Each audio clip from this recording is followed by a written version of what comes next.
Hello and welcome to View from the Sideline podcast. This is episode 6. I'm Chris, and this week we've got a special guest with us this week as Rich is on holiday. So just introduce you to Gregg. Hi, looking forward to it. Okay, so Gregg has done predictions for us before. So yeah, we're glad to have him on as like I said, Rich is away. I'm just going to run through what's happening this week. So we've still the same format as normal. So we've got the weekly teaser up first, a weekend review of the Premier League action. Then we're going to do a quick summary of the EFL leagues. We've got the special topic, which is grassroots football this week, the good, the bad and ugly. Then we will briefly go over predictions from this weekend's games and the weekend's just gone. And yeah, that will be it. So we'll go straight into the weekly teaser this week. So Gregg, like I said off air, don't get it right because it's going to make us look bad. I'm probably not going to get it right. So the teaser this week is which current Premier League player has the most followers on Twitter? Wow. So yeah, it probably is a tricky one, but I'll let you have a think about that. And, we will come back to that towards the end of the podcast. Okay. So we will go in with this weekend's review of the Premier League games, and we will start at the Fulham-Watford game, which was the early kickoff on Saturday. A few things I found in this game is that Fulham's defending for the goal was not good at all, and I think this is kind of the result of they've let in the most goals this season of all the Premier League teams, and they look every time a team goes forward they look like they can concede a goal. Yeah, they didn't look great, did they? No, I think the first half they could have been 2-3 up. In my eyes, the first half they dominated. Yeah. But second half it was pretty much all Watford. But I really don't know how that stayed at 1-1. No, it was a strange game like that. The other talking point is the Fosu-Mensah tackle. I can't remember who it was on, but it was a pretty nasty one. I think he was quite lucky to stay on the pitch. I think the referee was able to see that again. I think he'd probably even say that he probably should have been sent off. Yeah, he had a defender right in front of him, didn't he? I think. Or someone was in front of the ref that he didn't see it properly, but he should definitely been off in my eyes. And what are your thoughts on Mitrovic? Obviously scoring pretty much every weekend at the moment. Could he be one of the signings of the season? Is he going to do it all season though? That's a thing. Well, he's Newcastle. He wasn't really week in, week out, was he? No. But the way that Fulham play, he is their idol man, and he holds it up well. He's big and he wins a lot in the air, doesn't he? He wins pretty much everything that goes into the box. He wins if it goes on target. Especially when he crossbar, didn't he, right at the end? Yeah, he did, yeah. It was a good game, actually. It was pretty end-to-end. But like you said, Fulham, I thought first half could have killed the game off. But yeah, their defence is so messy. And it couldn't cope, could it? With Watford would play like high pressing. And that just put Fulham's defence into panic mode for me. It was... They do look shaky. So the next game was the Burnley-Bournemouth game. Burnley finally turned up this season after a pretty poor start. That's for me. This is where it starts for them. I think that Europa League was not good for them because they don't have the biggest squad, do they? Yeah, they don't, and the experience in the squad for Europe, I don't think was right as well. But as soon as they got the first goal, they just looked like they gained so much confidence from that, and it really did show that. They are a threat going forward. Ashley Barnes as well. For me, for them to keep the results coming, I think they're going to have to keep him fit. Yeah, definitely. I was quite happy that Vidra got a goal. Like he's had a few chances, hasn't he, for various teams in the league. So yeah, he's because he's been hanging around the Championship for a while, hasn't he? And they've always talked about him maybe coming to the Premier League. I know he's had stints in the Premier League before, but they've been pretty short, and he hasn't had a lot of chances. But no, did he sign for Burnley or is he on loan? I'm not actually 100% sure because they didn't mention it. One more thing from that game, Joe Hart. For me, probably having his best season for some time so far. And would this, in your eyes, do you think warrant a call up from England? Absolutely not. No. No, not like. He's having a good season. But he's still prone to a mistake, and I think we've got to stick with Pickford for England. Leave him in there. Yeah, he's our number one now. But do you think he'll get? He might not. He might get picked, but might not necessarily play. Yeah, he's probably good to have in the squad. Yeah, that's what I thought. I think he'd be good, a good sort of coach for Pickford. As long as he doesn't pick up on the mistakes, he'll be all right. Yeah, exactly. So we'll go to Joe Hart's former team, Manchester City, next against Cardiff. I don't really know what to say about this, to be honest. League winners. They're going to win it again. You think? Yeah, they're so good. They're so well drilled at what they do. It's just the build up to the goals that they have is. Yeah. It's just like no other team in the Premier League can pass it around and make chances how they make their chances. It's just for them. They just, when they're in their stride, they just make it look so easy. Like their squad depth is unbelievable. Even with those youngsters coming through, like those youngsters could, like Foden, he could get in half the Premier League squads. I think definitely, yeah. It's so good. And two performances. Obviously, Riyad Mahrez getting his first goal for City, coming on and making an impact. Do you think that was the right move, him leaving Leicester to go to Man City, even though at the moment probably going to be more of an impact player off the bench rather than a starting? It's a tough one. To start with, I thought it was just a bit of a waste of money. Like, they didn't need him. I didn't think they needed him. But he might come good now, but obviously with all the competitions, they have got that depth. But we'll see how he gets on, I suppose. But I thought you were going to see him at like an Arsenal or someone like that. Someone that probably would need him because, like you said, Man City, with the depth of their squad already, that they've got like Sterling and Sane, Bernardo Silva. I thought he'd struggle to get in the team, and I think he's been in. Has he been injured? I'm not 100% sure. No, I'm not too sure. But another performance from Gundogan. That goal. There was some goal in it. Yeah. I think obviously now Yaya Touré's gone, I think it's going to give him more chances of playing first team. But I think he's been hampered by it. Is his injuries? I think that's probably more concerning for Man City. But I was going to say it was quite a bad injury. Did he dislocate his knee? Yeah, he did. He did something like that. Yeah, so that's always a bad one to come back from. So the Palace Newcastle game. Now the game itself wasn't great, but it was more the comments after by Hodgson when he said that he felt that all this stuff about Wilfried Zaha being tackled a lot had got into his head, and that's the reason why he didn't perform very well on Saturday. He didn't have the best of games, which then led Palace not having a great game. But I think they were lucky in the fact that Newcastle didn't really turn up either. Exactly. For me, Newcastle is going to be one of those, along with Cardiff. I think they're going to struggle. They're going to be in that bottom three, I think, for me. The thing is with Newcastle, they seem the fans seem to be fully behind Rafa Benitez, but how long do you think that they can keep this going without winning games and the fans staying on his side? Yeah, it's like like you say, they all love Rafa, don't they?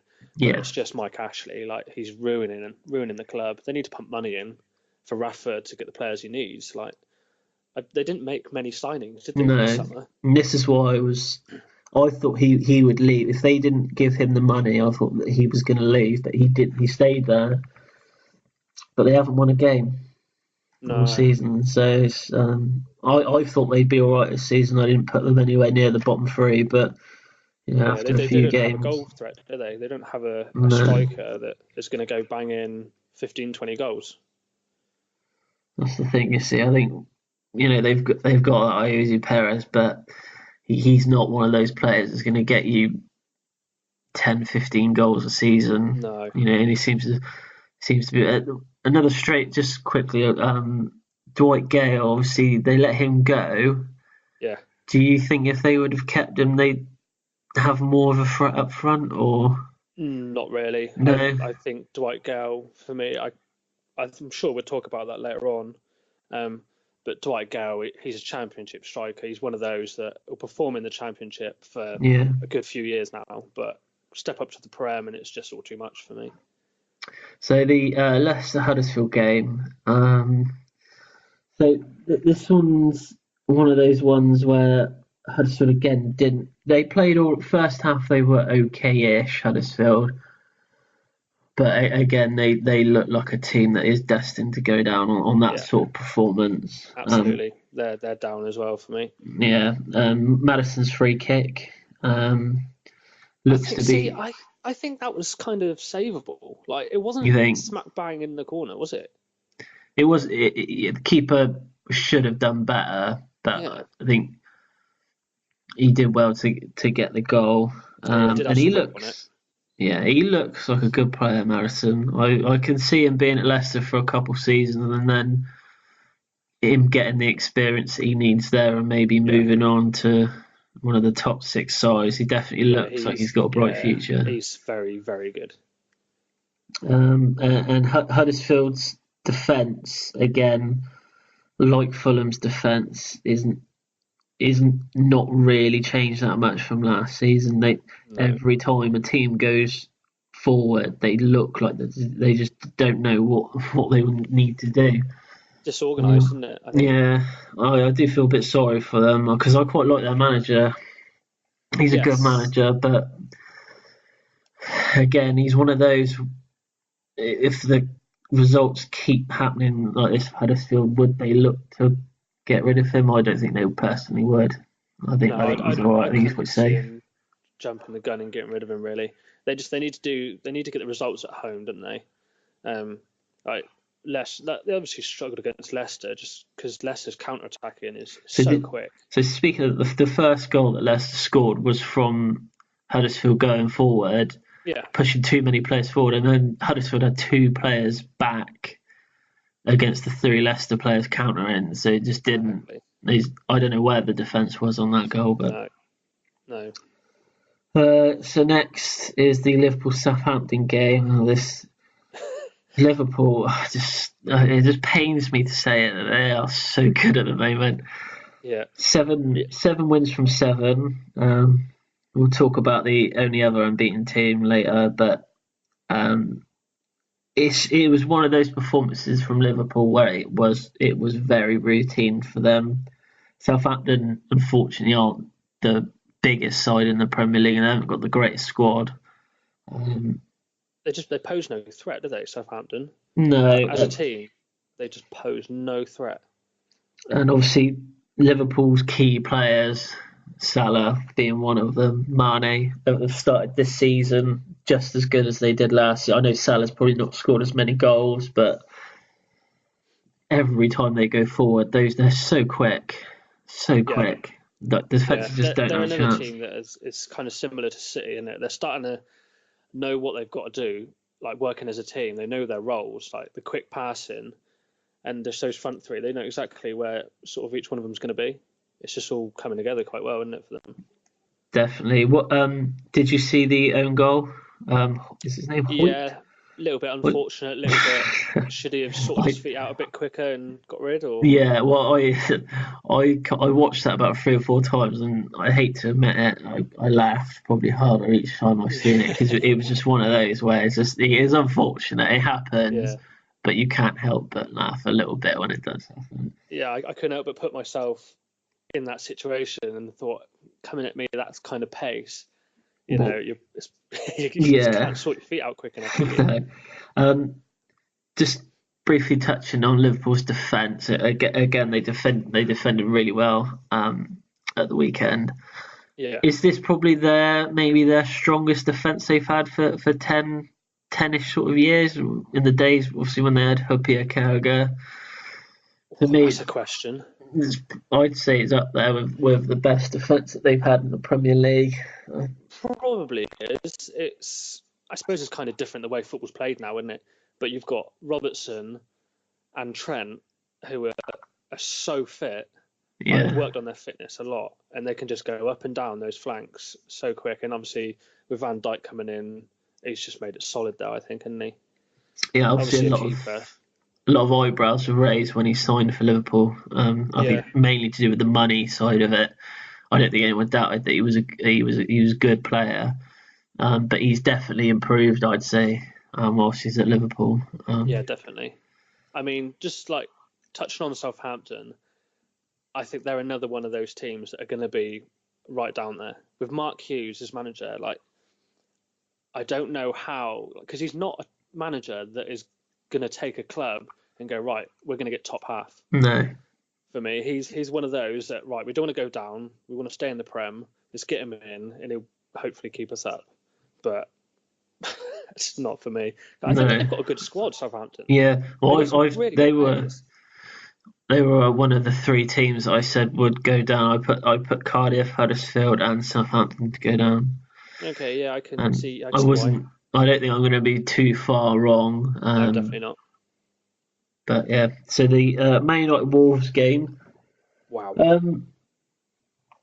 Would you say shock, or would you say, fair result? I kind of say fair result. Wolves have definitely been one of the best teams for many years to come up.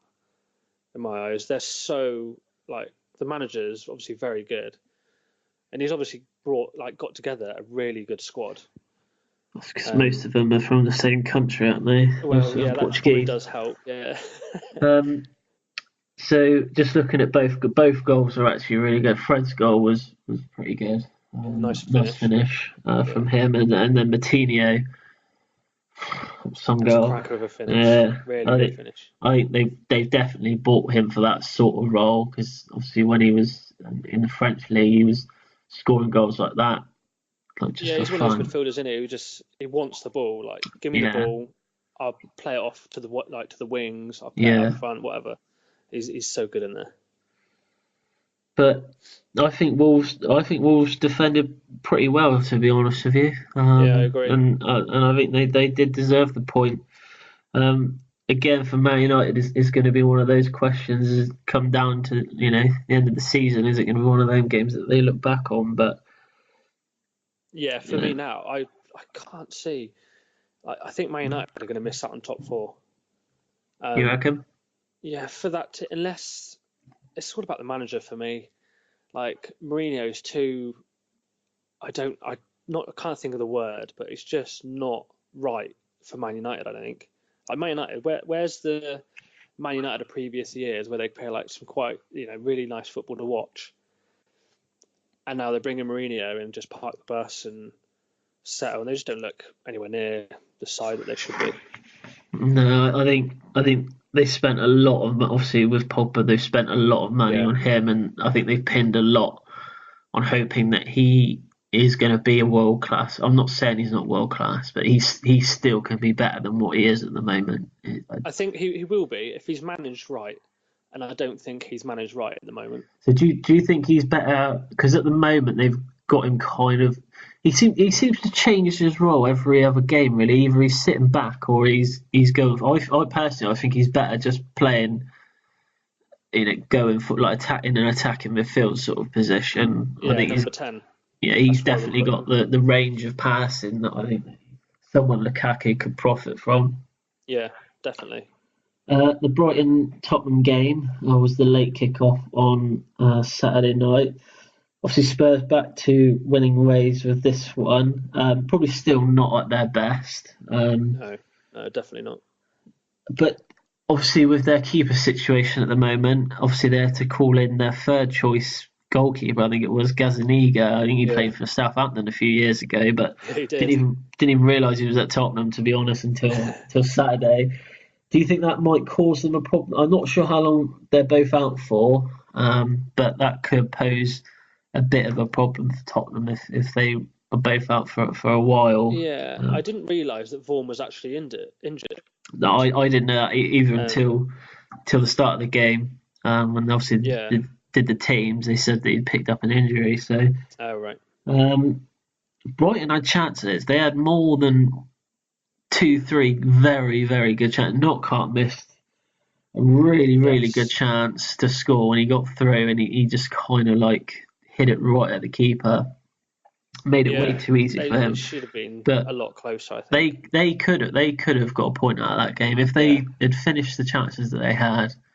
But I think for Tottenham now, I think they'll move on from this and they'll rack up a few wins now. I think after a couple defeats in a row.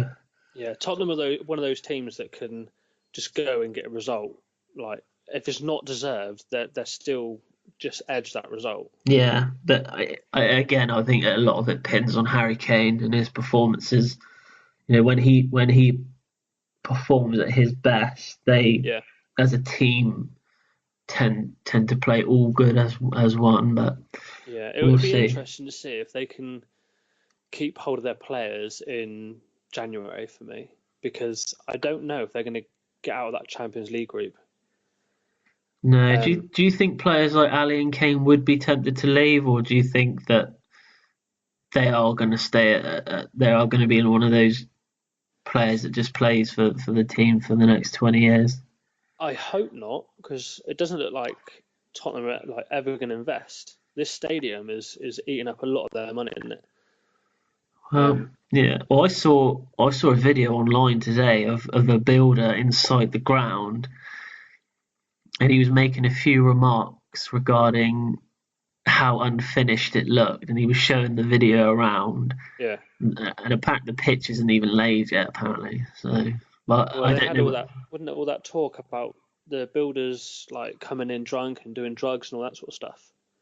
It's not good. It's not good for the club. Not good at all. Because I follow them on Twitter, and they're forever sending out newsletters. So this game's going to be moved. This game's going to be moved. I think they should have just said at the start of the season, it's not ready. Yeah. It's not going to be ready till January, February time, or even next season. We're going to be playing at Wembley again. They should have just done that.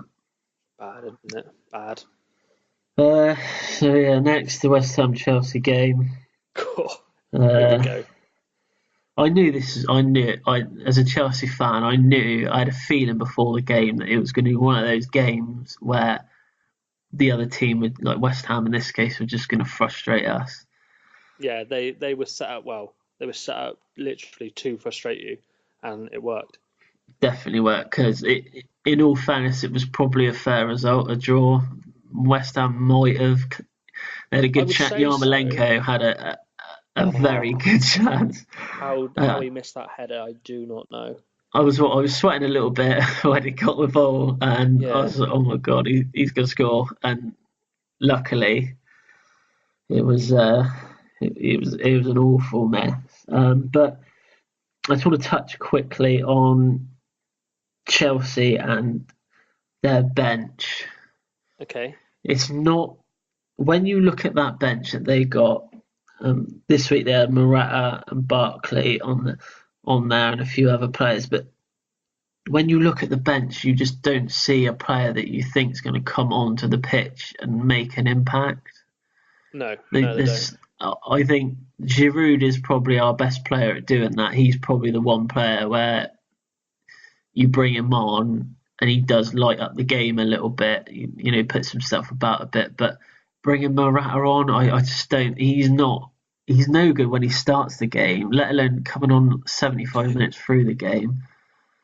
It's a weird one, isn't it? Frustrating a little bit, because I think the next thing that Chelsea need to do is buy, two other key players that maybe they can bring on, they can start, or they can have some of these starting players a bit of competition, because at the moment, you've got Hazard, who's played every game, Kante, Jorginho, Luis, Rudiger, Azpilicueta, Alonso.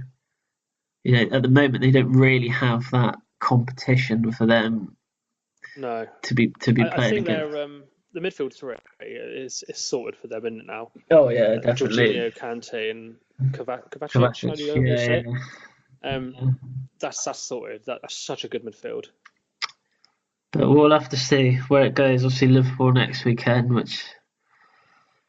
Yeah. What did you do? I know you'll cover it later with predictions, but I'm just intrigued as to how you chose it. I'll let you in on a little secret. I went for a draw. Oh, did you? Yeah. Okay. Yeah, the other two went for wins for Liverpool, but oh yeah, they're obviously wrong. So they've lost points on that one already. I have to say I agree with them. Oh. Sorry. It's awkward. Okay, so the Arsenal-Everton game, I'll just literally quickly go this. So last week I said, these were the words that came out of my mouth on last week's podcast, is Arsenal are going to struggle unless Aubameyang and Lacazette can score goals. And they both scored this weekend, so I don't know whether they listened to the podcast and got a bit angry with me, so thought they were going to go out and score goals, but yeah, they showed me right out there. Counted mine, but yeah, you are right actually. Yeah, definitely offside. Everton seem to be struggling. Obviously, they lost to West Ham last week. I don't think a lot of people would have seen past them getting anything Arsenal yesterday. Sorry. Do you think that they lack a striker? So I know they've got the Calvert-Lewin guy. Yeah, they definitely lack a striker. But he's not, like I said previously with another striker earlier on, he's not going to be a player that gets you 10, 15 goals a season. No, exactly. And have they still got that Toussaint guy? Yeah, he came on. Didn't he? It was him. Yeah, he did. Yeah. Sorry, I've got it. Again, I just think they lack. They've got Walcott, and he seems to be their key. Seems to be their key player. That if it's going to happen, it's going to go through him. Yeah. But it was pretty routine for Arsenal, to be fair. Yeah, they're another one. Everton are another one, really. They've got a good team now, I think, but they just need a number 9. They've got a good manager as well. Yeah, a big, strong number 9 that Walcott and Richarlison can just sort of run in behind, and you should be good. But Calvert-Lewin is not that number 9. No. Okay, so that was the weekend summary from the Premier League. So last week we started a new feature on the podcast where we were just going to summarise the lower leagues, the EFL, and we're going to do it again this week, and it's going to be a feature that goes on as well throughout the podcast. So Gregg's going to do the Championship League 2. I'm going to do League 1. So Gregg, if you kick us off with the Championship. Okay, so the Championship, I'm quite glad I get to cover this because one of the important games, you could say, was obviously Leeds and Birmingham, and Birmingham is my team. But it was that I'm surprised that Birmingham got the result, to be honest, because all season kind of dominated games, but just haven't got someone who can score goals. And then Che Adams pops up and bangs in 2. But you could say like Leeds dominated the game in terms of possession, but they didn't create much. They only had 5 shots on target.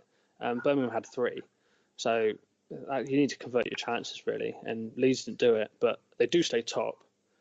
I did go over Middlesbrough and Swansea as well, even though that was a bit of a bore draw. Borough maybe should have won. They had more chances. They had a good couple of clear chances that they should have really taken. The other ones I went through was West Brom Millwall as well. I don't know what's happened to Millwall this season. They're not even a shade of the team they were last. But West Brom are one of those teams for me who probably will go back up. It's just a routine win, and they've got obviously they've got Gale in from Newcastle, and like I said earlier about them being him being that championship striker, that he'll go in, he'll score 20, 25 goals this season, I think. But then they'll go up and Gale will go back to Newcastle because Newcastle are going to come down, and it'll be right for him.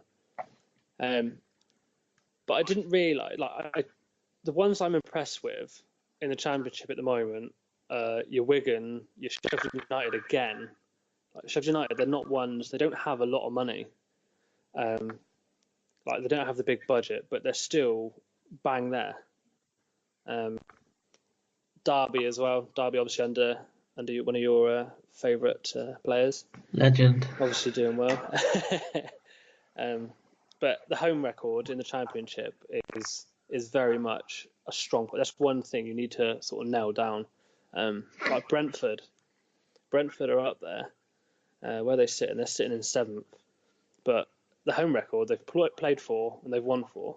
But away from home, they've played 5, drawn 3 and lost 2. So it's such a difference, that home form that needs to be there. So obviously keep them up there. Bottom of the table is you've got your Prestons, your Ipswiches, and your Millwall. Preston, another one, they've done so well last season. But this time around, it's just nothing's clicking for them. Ipswich as well, they're another team that don't really have a big budget. For me, they're lucky to stay in there.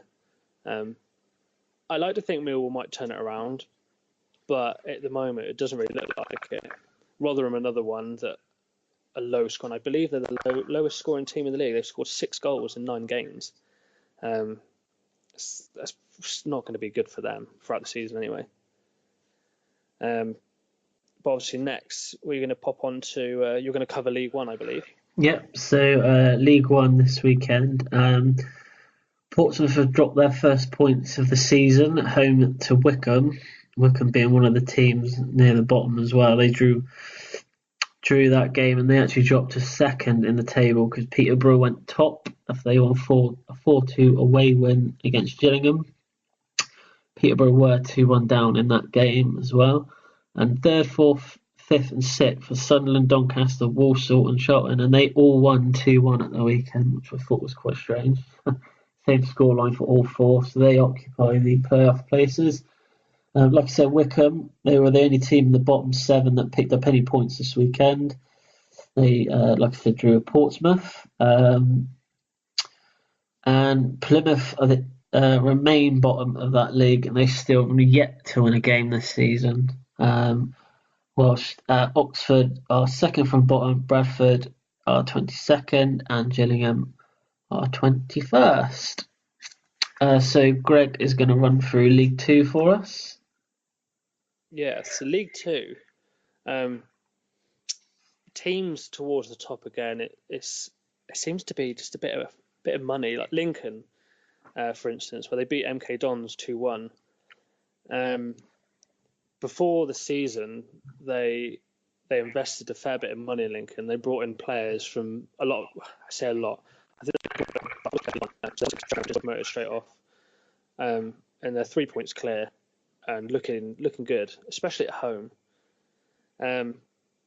Exeter, again at home, and they beat Cheltenham 3-1. Another team with a reasonable home record, but they're one of those teams that can blow hot and cold a bit sometimes. But hopefully this season they put it all together, because they've been the Nearly men for a good couple of seasons now.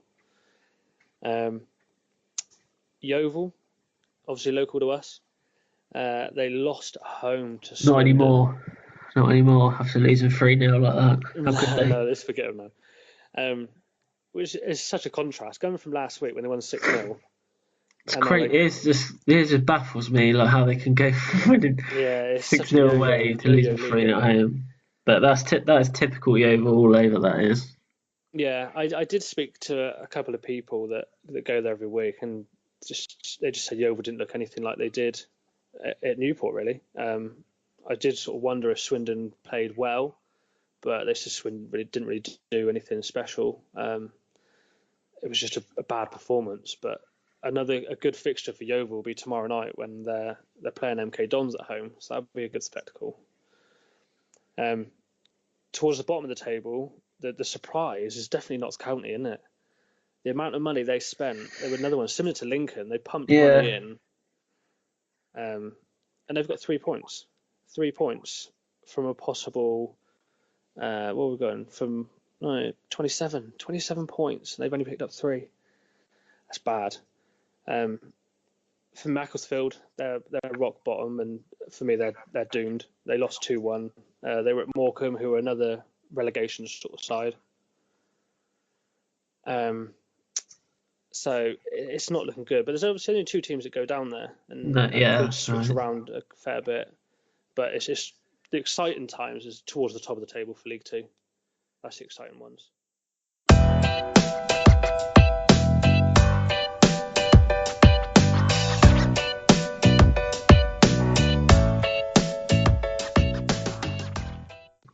Okay, so we're going to move on to this week's special topic, which is actually a topic that Gregg chose. When I asked him to come on the podcast, I asked him to choose a topic. He chose grassroots football. So we're going to go through the good, the bad, and the ugly of grassroots football. But between 2013 and 2017, 493 million was put into grassroots football. There were around 150,000 grassroots clubs and around 8 million people involved on a weekly basis, which is quite a lot of people when you think about it. But obviously it does cover a vast amount of ages. Just looking through, obviously, the good points that obviously when I was looking into it, that I came across. Obviously, one of them being obviously with especially the government and the FA looking into obviously children getting more exercise, getting out more as well. Obviously, it helps with that as well, and adults as well. But obviously, it helps you develop a lot of different skills and new relationships with people that you might not necessarily know. And obviously, it's for people that enjoy the game and that don't get a regular chance or don't feel that they have a chance of playing professionally. I don't know what your thoughts. You do see a few players do come from that, don't they? From the grassroots. Charlie Austin was being one, wouldn't he? He was one, that came out. Obviously, Vardy, he was one that was scouted. But yeah, it does help. Obviously, local teams like where we are, like Yeovil. I'm sure that they probably have people that go out and about and look at different like grassroots levels, especially when you're looking, at youth level. There are a lot of leagues that are around and are available to children. I think most of them start from, you've got like under 7s, I think that they start at, which obviously helps children, like I said, develop skills. Yeah, is it too much pressure on them though? See, this is obviously the one thing that when I was looking at it, one of the bad things that came out of it was the pressures that maybe that parents put on children. Yeah, to it's definitely achieve obviously things through football. But when you look at the figure, when I said there's 8 million people playing, at grassroots level, that's a tiny percentage of those, less than probably 1% of those people will ever get a chance to play professionally. Exactly. I look at grassroots football as like years ago, like your Saturday and your Sunday leagues were always fun. Like, I'm not saying they're not fun now, but I just remember it. You go in, you're waking up, you're 9:30, you're traveling here, there, and everywhere, kind of thing. And people used to enjoy it, like you say, like social wise, and there just wasn't pressure. Like, even though there was youngsters, because a lot of like our Sunday league teams, there was always sort of 3 or 4 youngsters that were playing that were, clearly they would play a few games and actually they would go on and sort of be looked at by Yeovil as such, or possibly Exeter or something like that. But now it just, like, the leagues, they don't have as many teams in the leagues anymore. Like, especially Sunday League, there's just, the teams have dwindled a lot.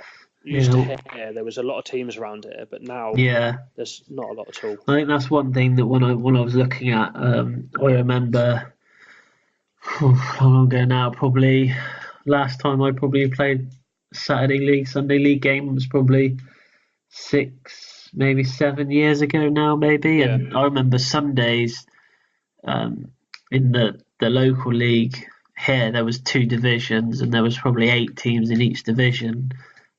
Some games you had to travel far to, and Saturdays there was probably 3 or 4 leagues, I think, of teams of about 15, 16 in each. But then when I looked on the FA website, and there obviously is a decline in teams, but obviously I think the main thing is it does cost obviously a lot of money to get these teams going, and to get, like, you pay for the pitch, you pay for the facilities, and it does add up. And obviously the signing on fees as well added to that. It does, it can create a problem. Yeah, it is. I agree. But yeah, there's multiple issues to that kind of thing. It's just remembering back, just like, you used to have people that, like, now that they're starting to put more money into it, aren't they? Because now used to have players that were turning up to matches and getting changed in their cars. And like the health and safety side of it, there was just like a rope really around the pitch, wouldn't it, kind of thing? Yeah, there was nowadays, like, you've got proper changing rooms in most places now. So there's definitely money going in it somewhere. Yeah, well, like I said, is it enough? The FA have said they've invested just under 500 million into grassroots football. So obviously it is being filtered down to all the different leagues around the UK. And I think from my experiences, I used to love playing Saturdays and Sundays. I used to absolutely love it, even though, like, Sundays you had to get up really early sometimes, depending on how far you had to travel. It was always a good laugh. But then obviously going on to the bad sorts that you see and hear about grassroots football, and I do think that over the years it's probably got quite a bad reputation. A reoccurrence of sort of violence at these games, and it's mainly towards officials. Yeah, definitely. The referees do get a lot of stick. It's kind of a shame, isn't it? Because it is a shame. You'd think that, like, the ages that these people that are playing, surely, there's going to be decisions that go against you, but surely you're old enough to just, you've got to realise that the referee is there to just, like, ref the game as best as he can. If he misses a decision, why are you going to give him abuse?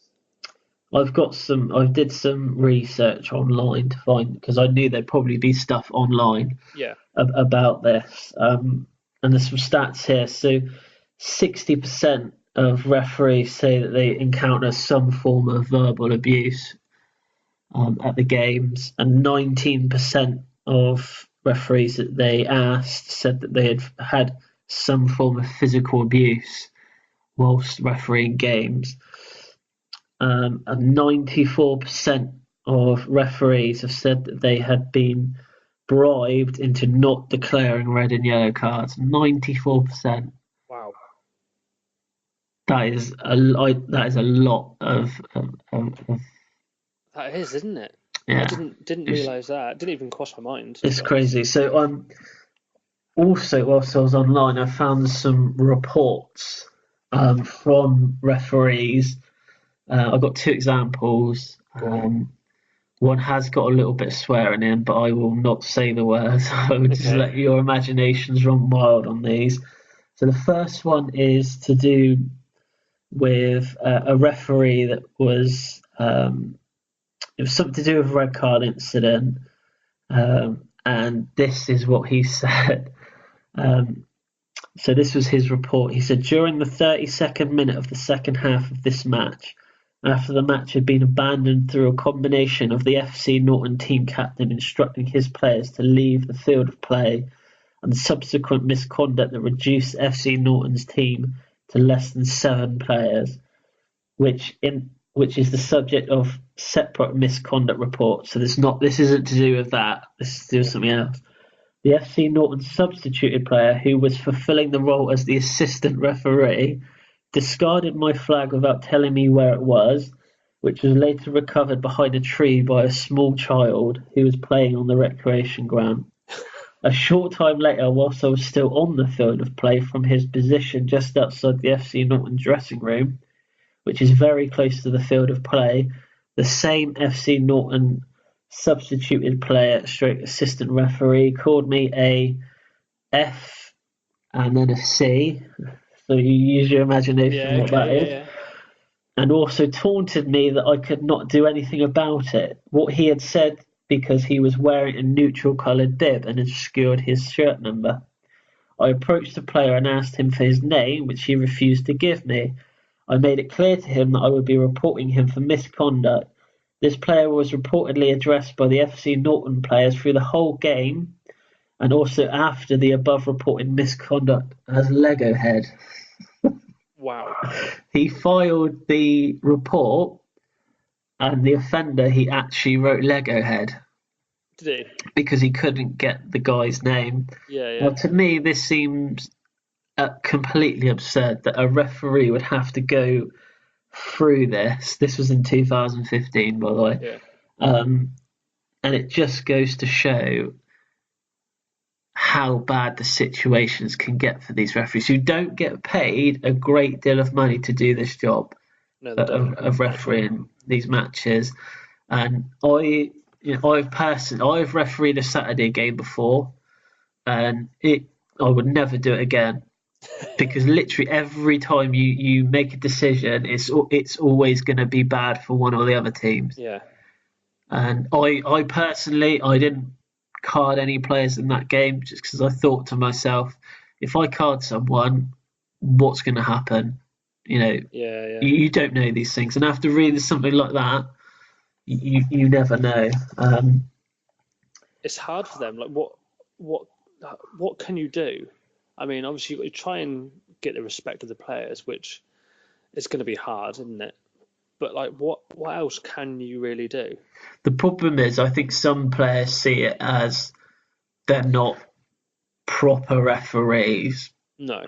But they've obviously done a bit of coaching. They know a little bit about the game.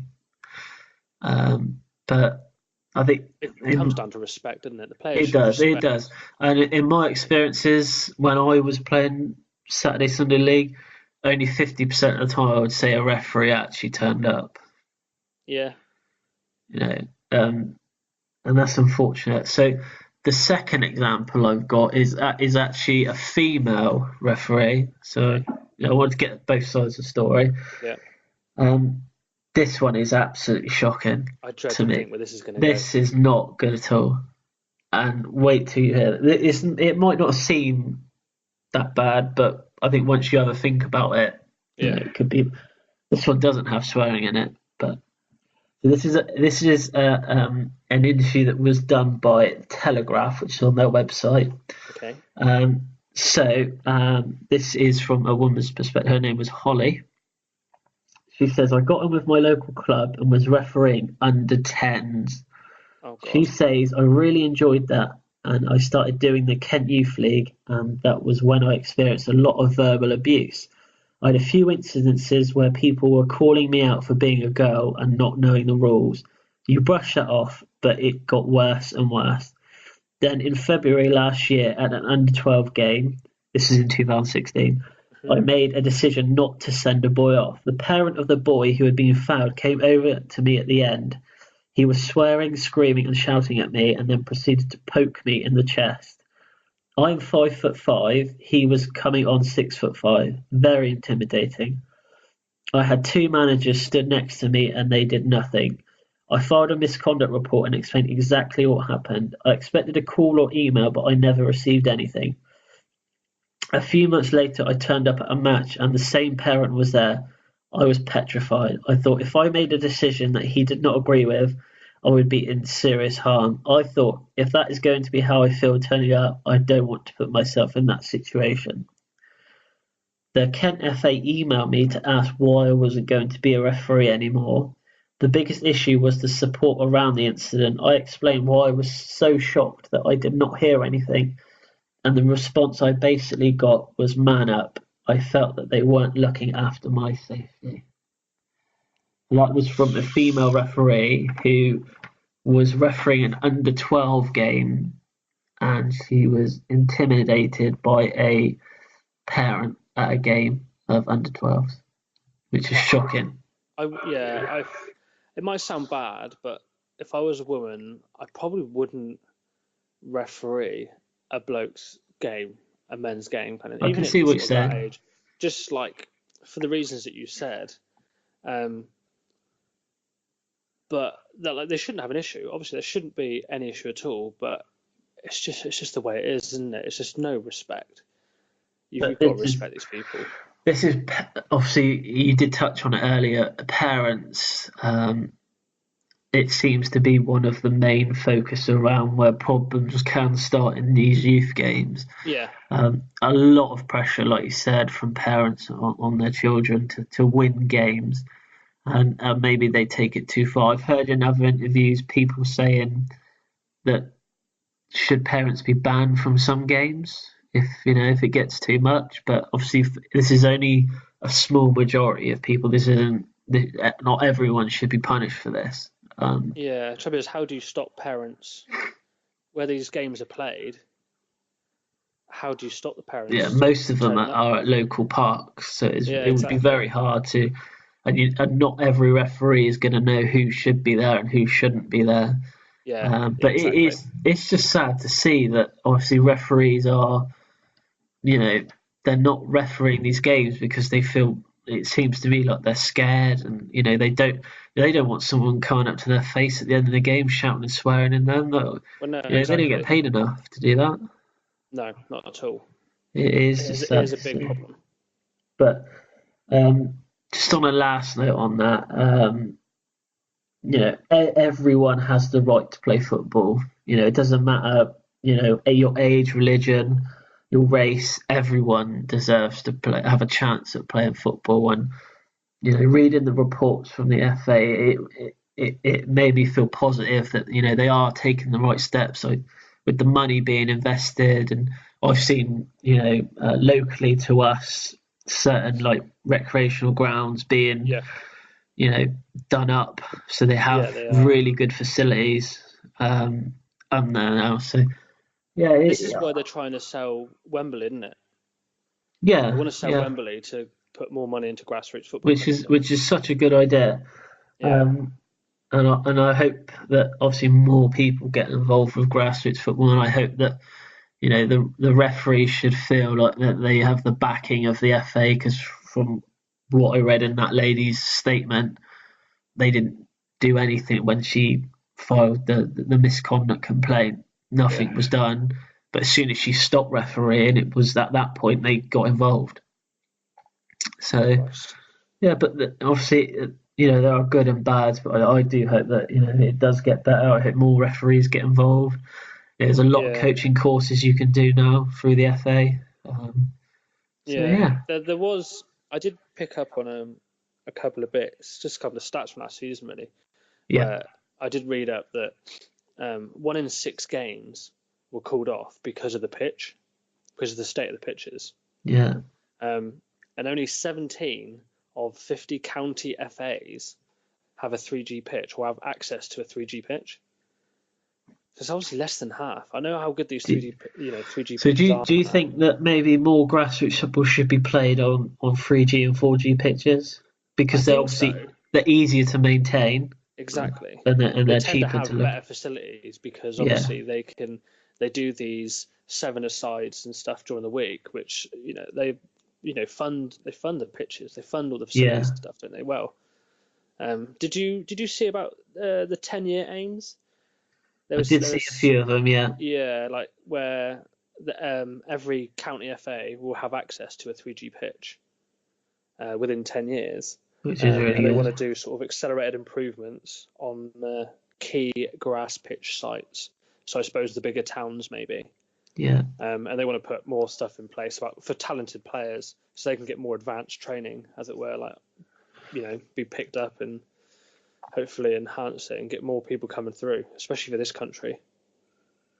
I think that's one of the main biggest aims. I think is to get more people from grassroots football put into the sort of professional sort of world, and exactly, you know, trying to train them up from a young level to get them to become professional, to, you know, invest in more money, and it makes sense because you're probably going to get better players in the future from it. Yeah, from my point of view anyway. That might not be the point of view from other people, but yeah, It'll be interesting to know what other people think. Yeah, well, I've played on some hideous pitches before. I remember playing on one pitch on Sunday morning, and it literally had such a decline on one side that they should have one of those. Did you see them on the roads where they have those like drop signs saying like the slow decline? You're not talking about Marriott, are you? No. This was quite far out. I can't remember the name of it, but it literally had such a big advantage one half because you could literally run down the hill. But then second half, if you were running up the hill, you'd be buggered. Yeah. But it's good that they're looking into 3G and 4G pitches. I think for grassroots, it's probably the way forward. It's easier to maintain for counties as well because obviously they're heavily reliant on it. Out Strode, isn't it? Out Street. Yes. That's a nice 3G pitch. I know a few. I think there's 2 teams, possibly 3, that use that pitch. But yeah, definitely the way forward. A few more of them would work wonders, really. Yes, that was. I could probably talk about grassroots football for at least another 2-3 hours.